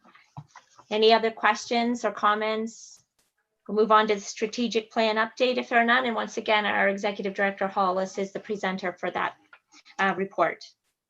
Thank you, Madam Chair. Again, I'm not going to go through everything, but the stuff that we have highlighted in bold is what's happened recently. Our recreation website, which fell in line with one of our strategic plan goals, that's still in progress. There's been a lot of work done on that. There's actually, what did she tell me, 453 separate not facilities, but 453 recreation things in our region that are being mapped. And anyway, that should be out in the next very near future, month to 2 months, maybe. You all know about the CPC. We've dissolved that in favor of having Rcmp meet us here, which just happened tonight. In terms of some of our promotion stuff, we renewed our radio contract. We're evaluating the expansion of our online recycling app to include our white goods program. So that would mean that if we decide to go with this, that if people want to schedule to get a white goods pickup, they can just pick up their app and they can schedule it themselves because it'll show them when we're in different areas and when we're available. I don't know. It depends on what the cost is going to be on that. We are currently, our admin building at Lawrence Station, it has two air-to-air heat pump systems. One of them is old, one of them is older. The old one has failed completely and is in need of replacement. The older one works, although we had some issues with it in the last 2-3 weeks. But it's older, and that could be in the next couple of years. Mr. Greenlaw was kind enough to let me know that there's now a new NB Power energy efficiency rebate available at 25% to our organizations like ours. So we are looking into a geothermal system for that building to replace both of those heat pump systems, which is far more efficient anyway. And that rebate would bring it to under what it would cost to replace those systems, I think. So right now we're just evaluating that, but one of the ways we can get geothermal cheaper there is because the big cost in geothermal is digging a big hole. If it's a close surface geothermal system, well, I know some guys that have some equipment that can dig holes, so we can save a little money on that. We had some trucks in our capital budget for this year, so we're evaluating some trucks that will be actually more fuel efficient than what we bought in the past. And one of the other things is I've met with the VCCC on some near future joint initiatives. Could you clarify what VCCC is? Oh, it's Vibrant Communities, sorry. So Vibrant Communities is talking about some things that we may be able to be of some assistance with, or may be able to provide some resources with, and that would be things like transportation, for instance. So look, I'll have more updates on that in the future. Those are the main updates that I have for this month, Madam Chair. I will be posting the entire strategic plan updated on the website, available for board members probably in the next day or two. Thank you, Hollis.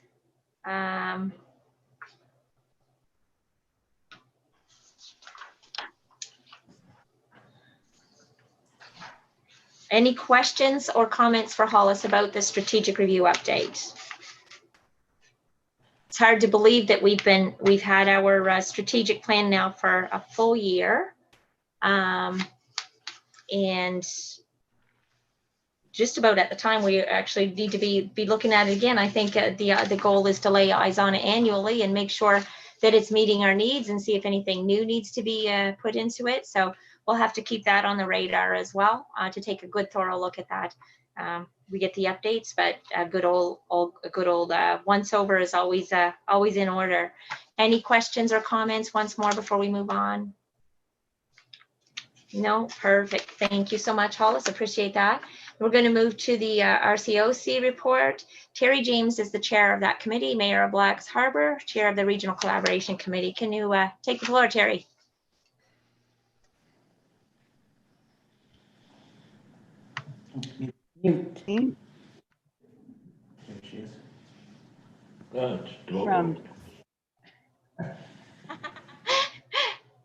Wait a minute, I got unmute. Okay, I'm unmuted. Sorry about that. That's okay. That's okay. Okay, so it says I'm muted again. Nope, you're not. I'm not muted. All right, great. Sorry, I'll start again. This committee did meet on January 14th. We had a recreation update from Sherry Stewart. And there was a presentation and discussion about key takeaways from the December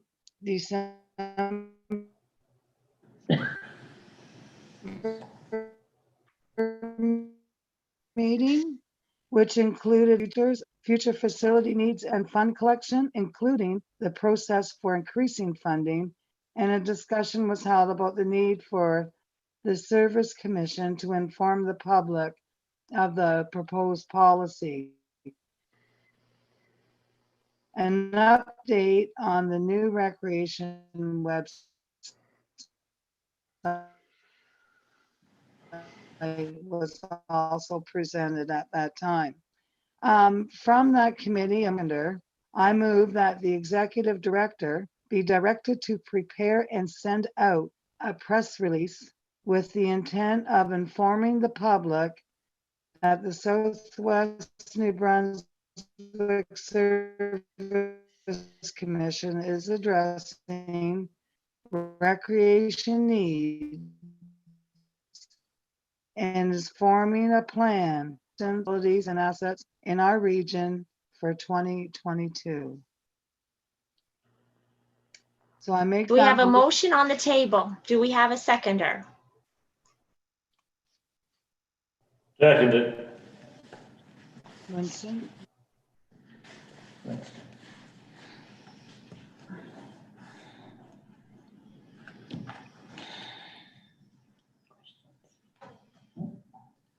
You going again, George? Oh, I see mostly, so I can't see who's raising their hand or speaking. I apologize for that. It's been Hello? moved. So Terry, It's been moved and seconded, so I call for the vote, please. I'll actually have to call for the vote, Terry. So we have a motion, we have a seconder. Was there any discussion about the motion?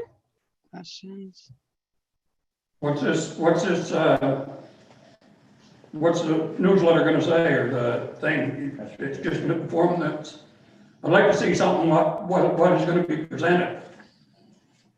Would you like the executive director to draft something and send it out to the board before it actually goes out to the public?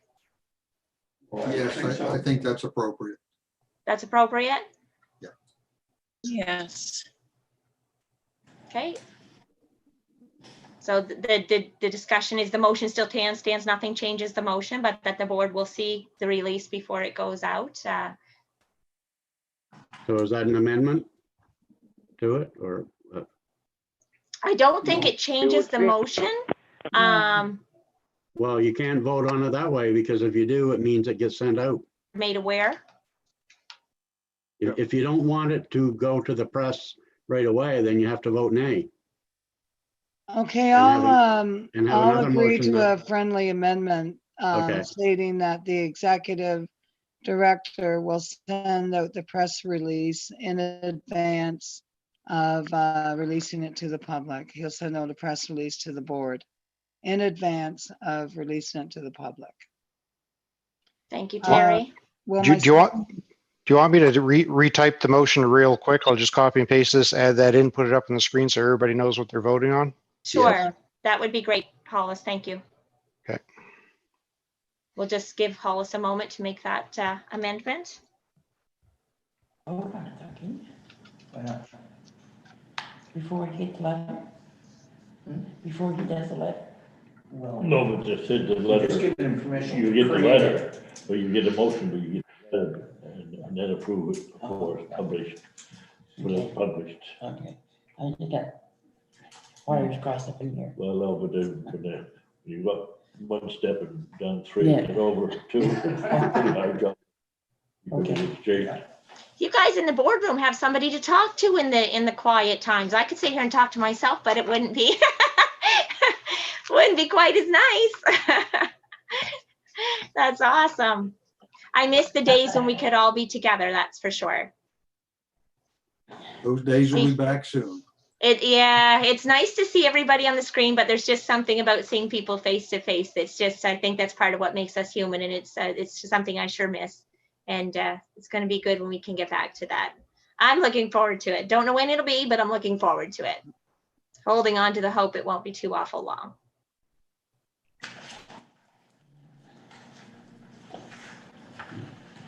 Is that better?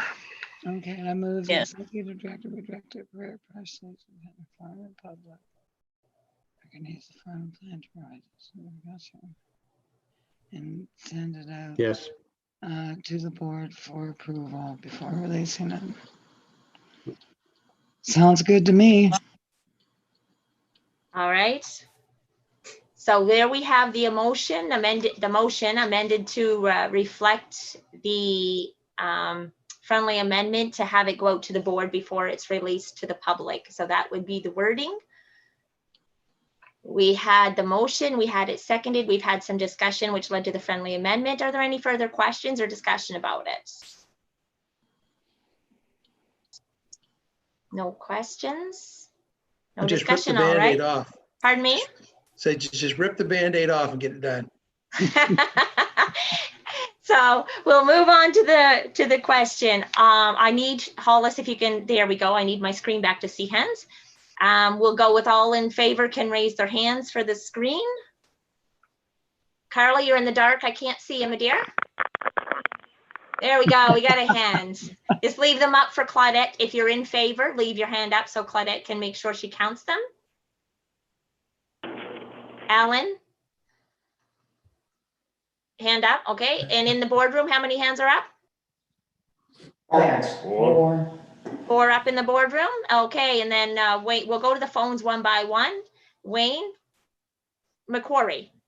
Sturgeon? Yes. Wayne McQuarrie, yes. It's Wayne Sturgeon? Yes.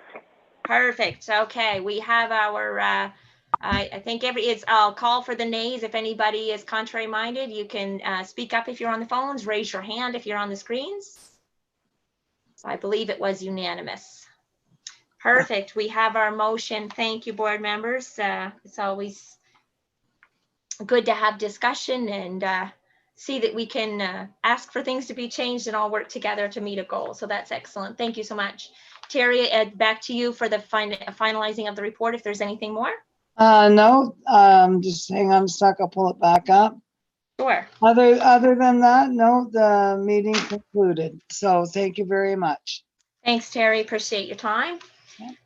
We'll move on to the bylaw committee report, and Jim Tubbs is the chair of that committee. He's in the boardroom, so you're not going to see his face up close and personal, I don't think, unless that thing rotates to whoever's talking, which I don't think it is tonight. But you're not going to see his face. Jim, I hope we can hear you well. But if not, we may have to pause you and get you to move a little closer, maybe swap with Annette. You guys can stay 6 feet apart and put your masks on to do that, or whatever you got to do. Let me try it from the standing position. I don't think I'm showing up. No. No, you're not. Yep. There you go. Yeah, a little bit. The bylaw committee met again, As long as and we can hear you, we're good. Okay, making good progress with the bylaws. We thought we were pretty near done, and then we decided to go back and look at a couple more editorial changes. As Alan was saying, you want to make it as simple and as straight as possible with as few jargon terms as you can possibly have. So we're getting very close. We still hoping to be looking at a presentation possibly next month. Fingers crossed. In our examination, though, we came to the appendices, which deal with remuneration for board members at board meetings and at committee meetings. The remuneration which is established in the document was the number that was set in 2012, and it has not changed since 2012.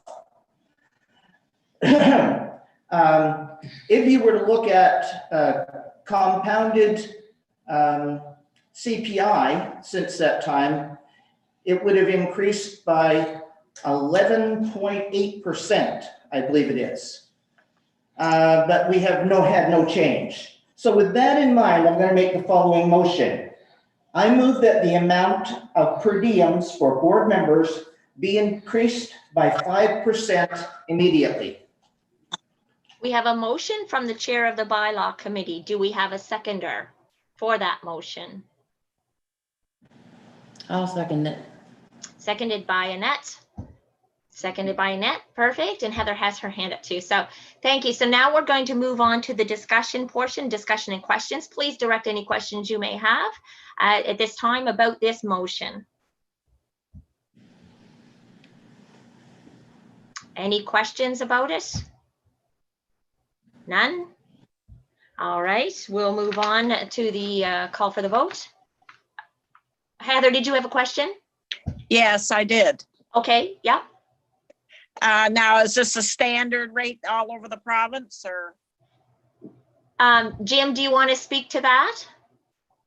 There are many rates across the province. when you compare the RSCs, as I've been told anyway, that our rates are near the bottom. Fredericton, I believe it is, their board members receive a honorarium of $400 a month, even if they don't attend any meetings. So so the 5% would not be putting us up anywhere near the top. It would be putting us a little closer to the center, from what I've been told. And yes, Wade. Wade, you're muted, sir. So just to Hollis, what would that have as far as a budget impact? Have you looked at that? I've got that. The total cost of this increase would be an increase. It would cost $1,417 is the total net effect. But at the same time, we have saved roughly $6,000, I think it is, on our budget by having Zoom meetings.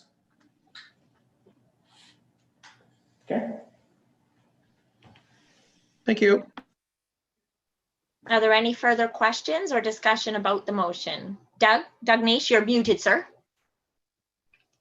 I'm going to unmute you.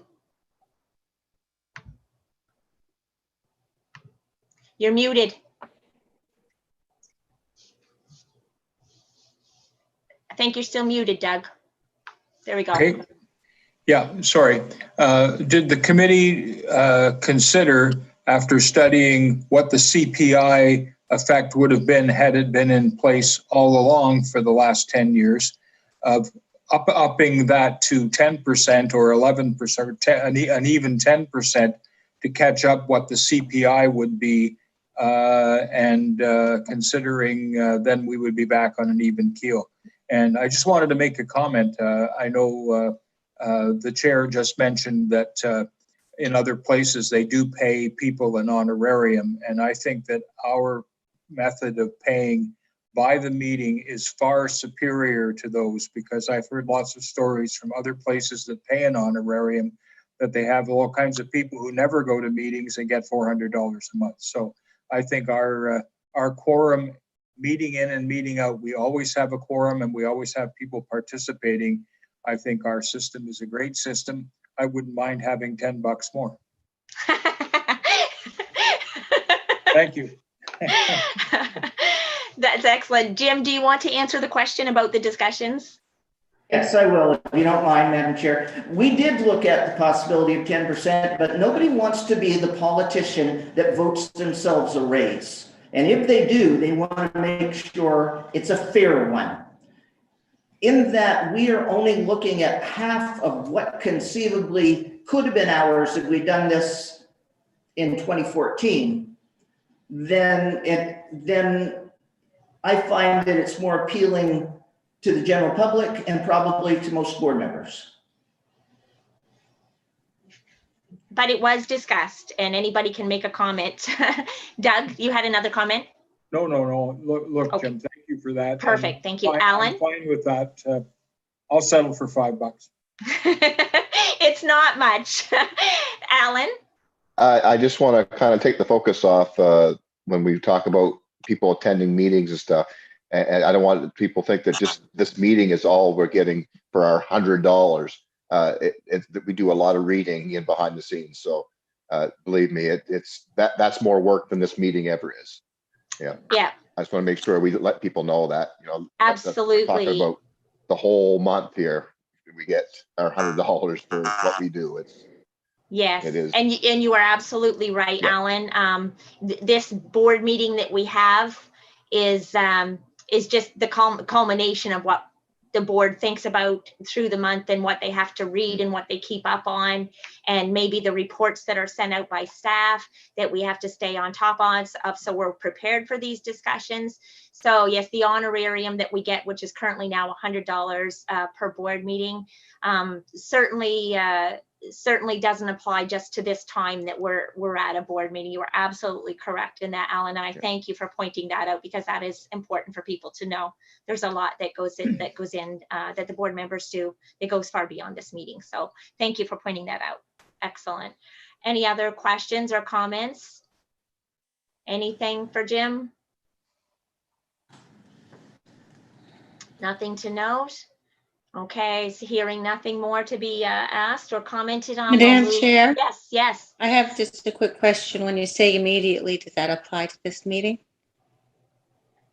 I believe, Jim, the intent was to be retroactive to January 1st? Or was it from this meeting onward? Well, if you would, I would say it would include this meeting because it's for the 2021 calendar year. So January would be, in retrospect, included. Okay, thank you.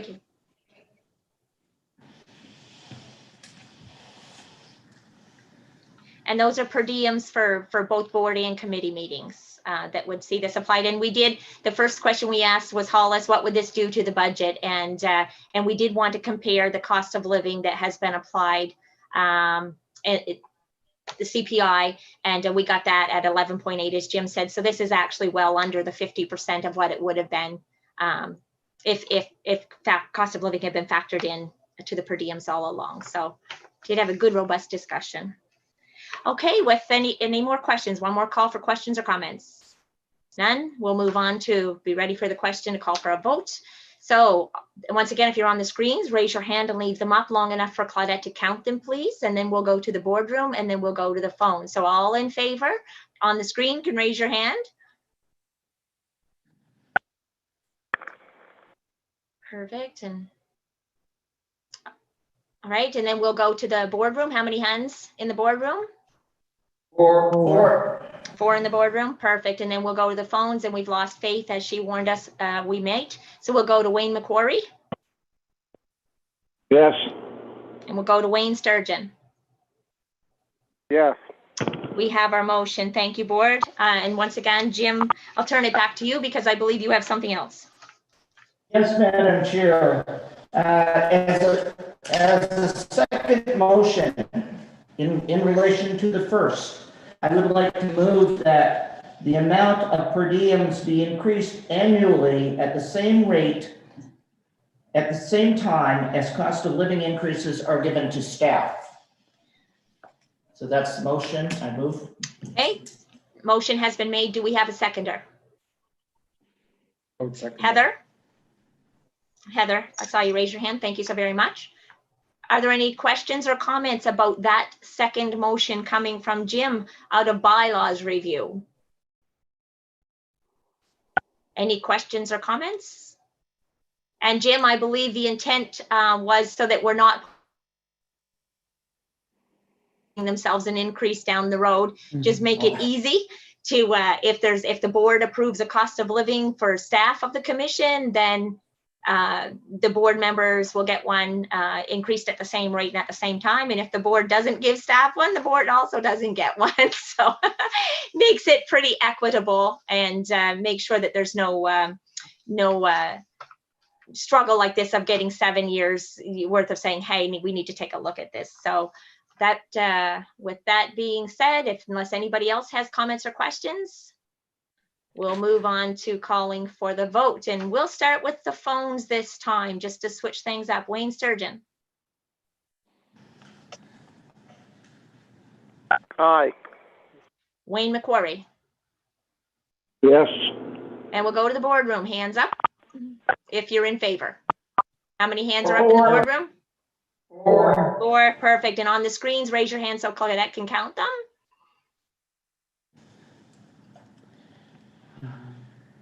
She's got them. Awesome. Thank you. And it looks like the motion has been carried. So I'll turn it back to Jim to see if he has anything further.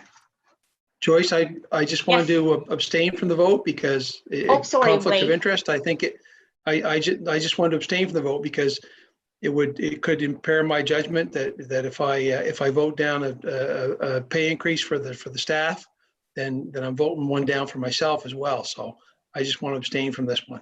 And I'm sorry I didn't call for the nays, Wade, and that I missed that your hand wasn't up. I apologize for that. It's complete my error. And I apologize for that. So thank you for speaking up. Thank you for speaking up and noting that. So we have one abstention. Are there any others that I missed? And if I did, I certainly do apologize as my eyes are scanning the screen. And anybody else? Okay, sure. Thanks again, Wade. Appreciate that. And so we'll move on. Jim, back to you if there's anything. There's nothing more to report right now on bylaws. Thank you, Jim. Joyce, sorry, excuse me, Madam Chair. Does that also apply to the PRAC committee? I believe it was all committees. Okay, I just wanted to be sure because they're at a different rate than the committee, the regular committees. So it would be Jim. Jim, can you go back? Because what we're doing is we are adjusting the table, which is in the appendices to the bylaws. So all the amounts that are in the appendices are going to be adjusted accordingly. And then in future years, that particular appendices will have to be replaced every time there's a change. Okay. Thank you for that. Yes, appreciate that. Thanks. Thank you. It does fall under a different bucket of bolts, Claudette. So thank you for clarifying that as well. All right. So Jim, you did say you were done your report. Yes, Madam Chair. Thank you, Jim. I appreciate that. There's been a lot of hours put into bylaws and it's getting a lot done. I think you folks are all going to be very, very pleased and very impressed. Like Alan says, the way something's formatted could make a huge difference, and that's what we're certainly trying to do. So thank you all. We'll move on to Human Resources Committee report, and Wade Greenlaw is the chair of that committee. So Sure. Wade, I'll turn it over to you for your report. Okay, so the HR committee went through the HR manual and looked at updates and clarifications, and we've got a draft of that done. That'll be presented with a summary of what's changed at the next regular board meeting. So the HR committee will have their regular standing meeting next month in February.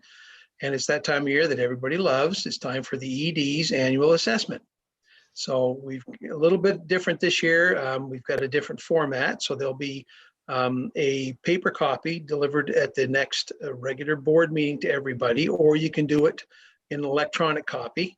There'll be three formats. There'll be one format with a set of questions for board members. There'll be one format with a set of questions for the Hollis's direct reports. And then there'll be a Survey Monkey, which is electronic anonymous survey that we're going to pick about 10 of the staff at the landfill and planning to do, so that there's a 360 basically assessment of the ED for the year. So I really have to emphasize that we really got to make sure everybody responds. If you haven't dealt with Hollis in a certain context, then you just put non-applicable on it. But we want to see 100% compliance this year. So that's all I have for the meeting. Any questions? Terry? I have one. Oh, Terry had her hand up, Winston, and then I'll get to you. Just a quick question. Wade, when did you say for the ED assessment, when did you say, are you going to send it out electronically? Because we probably No, it's going to be presented. Yeah, it's going to be presented at the February meeting. The last one we finished last year was after the end of January. So this will be, roughly the same. So we'll get past the end of January, which is when Hollis's last assessment was done, and we'll distribute them in February at the Regional Service Commission meeting. And at the same time, I'll send out the electronic copies, and then everybody can do them. We should have them back for the March board meeting. It'll be all done, all reviewed and presented. So that'll be done before April. Okay, thank you. Any, Winston, you had something? Yeah, I just wanted to know if Human Resources changed their name. I have on my sheet here, Finance and Audit Committee, Chair Wade Greenlaw. That's my fault. That's my fault. I failed my first question on my HR evaluation there that I copied and pasted. And so, yeah. You don't want me in finance and audit, I can tell you right now.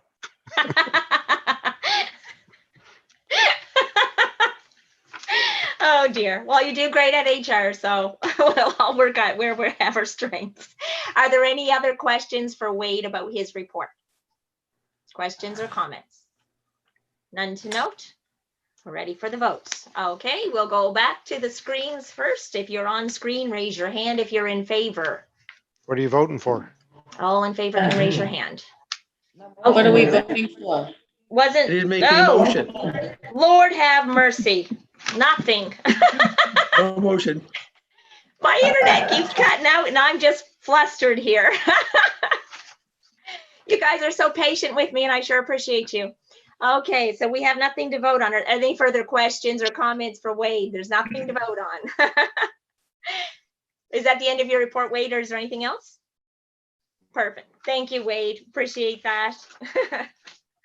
All right, then we'll move on to finance and audit, and the report in your package as Winston posted has Chair Wade Greenlaw, and the chair is actually Winston Gamblin. So I'm going to turn it over to Winston and he can present the financial report. Well, as you all, I think if you have it in front of you, or Hollis, can you put that up on the screen? Sure.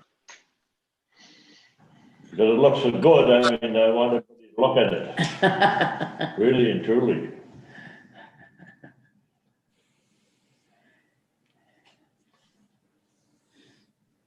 There. Well, the revenue part of it there, as you can see on the screen, the total revenue is $5,859,000 and budgeted $596,000. So we've got quite a little surplus there. And down in the expense part, where they save money here and there, they have a $645,533.87 surplus. Yeah. So if there's any questions there you'd like to ask, the payroll was over budget a little bit, but other things were under budget, and they did a great job here at the landfill.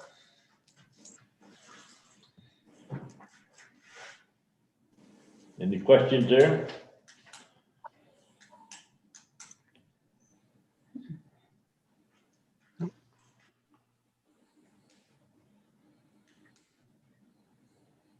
What are you going to do with the surplus? That rolls forward to second year. So that'll go into 22 as a surplus. That'll come back into our budget. Yeah. In Like 2022. Like last year, we started with 366,000 surplus. So I would just have to thinking about this recreation thing, right? If some of it could kind of be slated that way or slated to regional economic development or something. And I do believe another possibility is when we're preparing that budget and we see that surplus coming in, there may be a conversation about tipping fees that has to take place that would help offset any other initiatives like recreation. So that's definitely a conversation we'll have to have when we're discussing the 2022 budget. Yep. Because you're right, Wade, where we have other projects we're taking on, and to see a surplus coming in is going to necessitate a robust discussion about what to do with it. Are there any other questions? Comments? You're getting off easy, Winston. Yeah. And I'm not going to call for a vote on this one. All right. Is there anything else, Winston? Nothing else from the finance that they sent out. No. Perfect. And I do believe finance and audit is meeting in February, aren't they, Winston? Is the plan finance, the audit process is starting in February, and we'll be meeting. Oh, get the audit going in. Perfect. It's February 16th. February 16th, the audit process is starting. So finance and audit will get busier, so we'll be tougher on Winston next time. All right. Are there any other comments about anything, or anybody want to just bring something to note to the board about something going on in the community, as we sometimes do? All right. So with that, we'll set the date and time of the next regular board meeting, and then we'll go to any questions from the public if there are any. Date and time of next regular board meeting is set per standing motion for the 4th Thursday of every month. So for February, that would be February 25th. And it will be 6:00 p.m. multi-format, just like tonight. Some in the boardroom, maybe some at planning. If anybody else needs good internet, I may jump there next time because something's wonky here. And we'll be doing Zoom and we'll be doing phone. So we'll just make it work so everybody can participate on February the 25th, 2021, unless there's a motion otherwise. All right, it's been set. We'll move to any questions and answers from the public. Hollis, have any come in? Nope, Madam Chair, I was just checking on that and I have nothing. You have nothing there. So with that, we know what we're looking for. Dennis? Oh, we're It's good to see you all. It's so good to see you all. I hope your year's off to an amazing start. And I can't wait to see what 2021 brings. I'm hoping it's got to be better than 2020. We'll see you all later. Night, everybody. Bye-bye. Night. Night.